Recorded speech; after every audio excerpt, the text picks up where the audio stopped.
Hello साथियों, मैं Digvijay YouTube channel easy maths trick में आप सभी का स्वागत करता हूं। आज का हमारा टॉपिक है डिविजिबिलिटी रूल। ये पार्ट 2 है।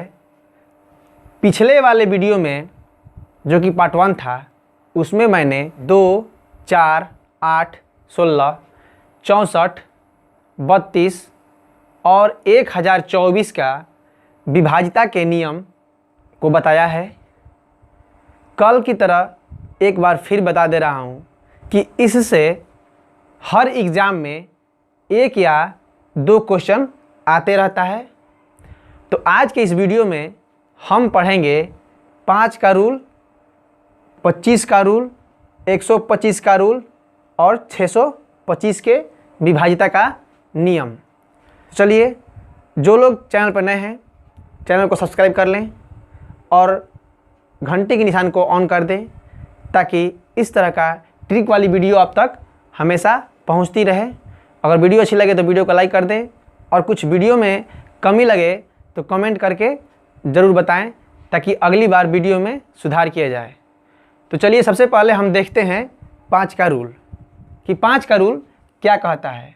5 का रूल कहता है कि किसी भी संख्या के लास्ट का अंक, किसी भी संख्या के लास्ट का अंक अगर 0 या 5 हो तो वो संख्या 5 से पूरी तरह विभाजित होगी। जैसे ये अपना कोई संख्या होगा और इसमें हमें 5 से विभाजित करेंगे तो क्या चेक करेंगे कि लास्ट का जो अंक है वो 0 है या फिर 5 होगा तो यह पूरी संख्या 5 से विभाजित हो जाएगी। अब ऐसा क्यों होता है? जिस प्रकार 2 के नियम में हम लास्ट के एक डिजिट को चेक कर रहे थे, उसी प्रकार 5 के भी नियम में लास्ट के एक ही डिजिट को चेक क्यों करते हैं, आइए समझते हैं।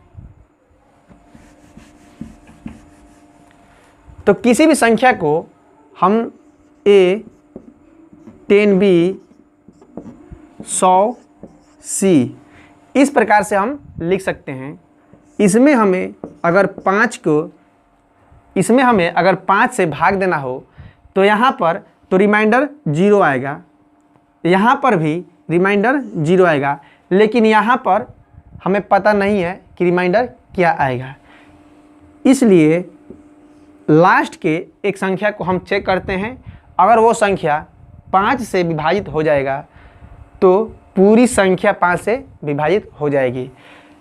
5 से विभाजित होने के लिए 0 या 5 रहना जरूरी है। किसी भी संख्या के इकाई स्थान पर 0 या 5 रहना जरूरी है। एक एग्जाम्पल लेकर और देखते हैं। 4, 3, 2, 6, 1/5 ये संख्या 5 से विभाजित नहीं है क्योंकि इसके इकाई अंक पर 1 है, अगर यहाँ पर 0 या 5 रहता, दोनों में से कोई एक रहता तो हमें इस संख्या को 5 से विभाजित मानते हैं। तो उम्मीद करता हूँ कि 5 के विभाजित का नियम आपको समझ में आ गया होगा। अब चलते हैं अपने दूसरे रूल के तरफ जो कि 25 का रूल है। अब 25 का रूल क्या कहता है, चलिए उसको समझते हैं। 25 का रूल कहता है कि जिस संख्या के लास्ट के 2 डिजिट, अगर 00 या 50 या 75 हो, जिस संख्या के लास्ट में 00, 50 या फिर 75 हो तो वो संख्या 25 से भाग देने पर पूरी तरह विभाजित हो जाएगी। मैंने क्या बताया कि किसी भी संख्या के अगर लास्ट में 2 0 आ जाएगा या फिर 50 आ जाएगा या 75 आ जाएगा तो वो संख्या पूरी तरह 25 से विभाजित हो जाएगी। अब ऐसा क्यों होता है? चलिए हम देखते हैं।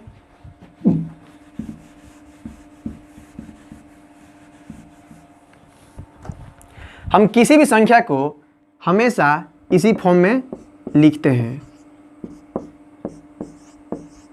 100C। अब हमें इसमें 25 का भाग देना है। 25 से यहाँ पर भाग देंगे तो रिमाइंडर तो यहाँ पर 0 आ जाएगा, तो 2 संख्या बचा, लास्ट के 2 डिजिट बचा। तो क्या हम इसको ऐसे लिख सकते हैं 25। ये तो संख्या हमारी 25 से विभाजित है, यहाँ पर रिमाइंडर 0 बच रहा है, तो लास्ट के यही दोनों संख्या बच रहा है जिसमें हमें 25 का भाग देकर चेक करना है कि ये संख्या कट रहा है कि नहीं। जब ये संख्या दोनों संख्या 25 से विभाजित होगी तो पूरी संख्या 25 से विभाजित हो जाएगी। जैसे एग्जाम्पल में और लेकर समझते हैं 5, 6, 8, 9, 10, 12 और 25, 5। इसमें हमें 25 से भाग देना है, इतनी बड़ी संख्या में 25 से भाग देना है। लास्ट का 2 डिजिट चेक करेंगे तो लास्ट का 2 डिजिट 55 है, तो 55 25 से नहीं कटता है, तो ये पूरी संख्या 25 से नहीं कटेगी। तो उम्मीद करता हूँ कि 25 का रूल आप लोगों को समझ में आ गया होगा। इसी प्रकार 125 का रूल भी काम में आता है और 625 का रूल भी काम में आता है। तो अब समझते हैं कि 125 का जो रूल है वो अपना नियम क्या कहता है। 125 का नियम कहता है कि किसी भी संख्या के लास्ट से अगर 3 डिजिट 125 से विभाजित है तो पूरी संख्या, जितनी भी यहाँ पर बड़ी संख्या होगी वो पूरी संख्या विभाजित होगी। जैसे 4, 3, 2, 1, 5 को हम अगर 25 से भाग देंगे, 125 से भाग देंगे तो यह पूरी तरह विभाजित हो जाएगी। क्यों? क्योंकि लास्ट का 3 डिजिट 125 से कट रहा है। एक और एग्जांपल लेते हैं। अगर हम इसमें 125 से भाग देंगे तो लास्ट का 3 डिजिट को चेक करेंगे। लास्ट का 3 डिजिट 125 से पूरी तरह विभाजित है तो यह पूरी संख्या 125 से विभाजित हो जाएगी। अब ऐसा होता है क्यों? जिस प्रकार 5 का रूल में, जिस प्रकार 5 के रूल में और 25 का रूल में होता है उसी प्रकार इसमें और इसमें भी होगा। तो उम्मीद करता हूं कि 125 का रूल भी आपको समझ में आ गया होगा। अब चलते हैं अपने लास्ट रूल 625 के तरफ। 625 का नियम कहता है कि किसी भी संख्या के लास्ट के अगर 4 डिजिट 625 से विभाजित है तो पूरी संख्या 625 से कट जाएगी। जैसे 6, 7, 8, 1250। अगर हमें इसमें 625 से भाग देना है तो लास्ट के 4 डिजिट को चेक करेंगे। लास्ट के 4 डिजिट जो है वो 625 से विभाजित है तो यह पूरी संख्या 625 से कट जाएगा। अब ऐसा क्यों होता है? जिस तरह 2 के नियम में होता है उसी प्रकार 5 का जो नियम है 5, 25, 125 और 625 के नियम में भी होता है। 5 का पावर 1 है तो 5 के लास्ट में हम किसी भी संख्या के लास्ट में हम 1 डिजिट देखेंगे।